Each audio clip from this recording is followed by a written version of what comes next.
فلسطین اور اسرائیل میں لڑائی میں شدت، حماس کا آپریشن طوفان الاقصی اسرائیل کے لیے مہلک ثابت۔ 2 روز میں ہلاک اسرائیلیوں کی تعداد 659 تک جا پہنچی، 2156 سے زائد زخمی ہو گئے۔ حماس کے ملٹری ونگ کی کارروائیوں سے اسرائیل بوکھلا گیا۔ طوفان الاقصی آپریشن میں ہزاروں راکٹ فائر، متعدد اسرائیلی علاقے حملوں کی زد میں آئے۔ اسرائیلی پر زمین، سمندر اور فضا سے حملے کیے گئے۔ حماس نے اسرائیل کے متعدد شہری اور سرکاری اہلکار یرغمال بنا لیے۔ فلسطینی جنگجوؤں کے اسرائیلی علاقوں میں داخل ہو کر ٹارگیٹڈ حملے۔ جلد اسرائیلی فورسز کے اہلکاروں کی تعداد کا اعلان کریں گے۔ اسرائیلی وزیر اعظم کے خیال سے کہیں زیادہ قیدی ہمارے پاس ہیں جنہیں غزہ کے ہر کونے میں رکھا گیا ہے۔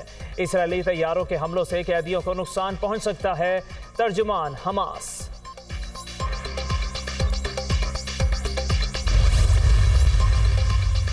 حماس کے حملوں پر اسرائیل کی جوابی کارروائی۔ غزہ میں معصوم شہریوں پر وحشیانہ بمباری، بچوں سمیت 480 سے زائد فلسطینی شہید، 2200 سے زائد زخمی۔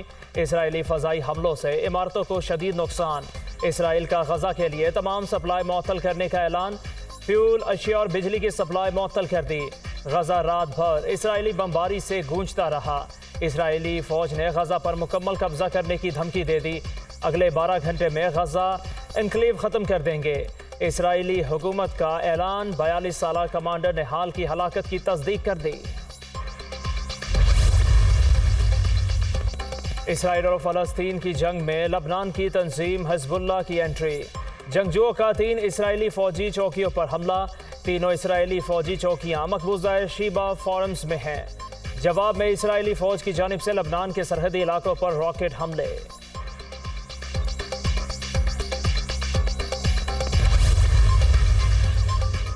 اسرائیل فلسطین جنگ پر اقوام متحدہ کی سلامتی کونسل کا اجلاس آج ہوگا۔ اقوام متحدہ کے سیکرٹری جنرل کی حملوں میں انسانی جانوں کے ضیاع کی مذمت۔ کشیدگی میں اضافہ روکنے کے لیے تمام سفارتی کوششیں بروئے کار لائی جائیں۔ Antonio Guterres.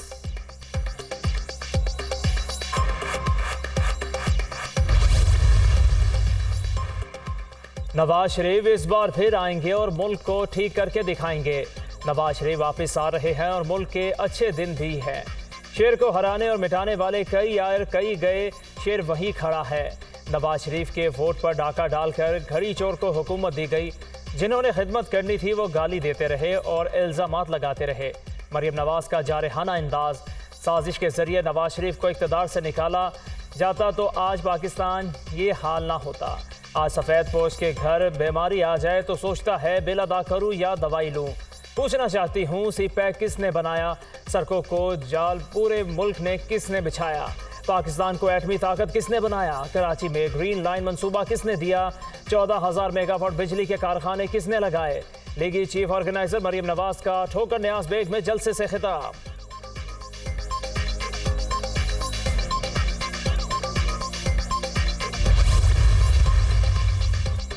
سپریم کورٹ میں پریکٹس اینڈ پروسیجر ایکٹ پر سماعت آج پھر ہوگی۔ چیف جسٹس قاضی فائز عیسیٰ کی سربراہی میں فل کورٹ سماعت کرے گا۔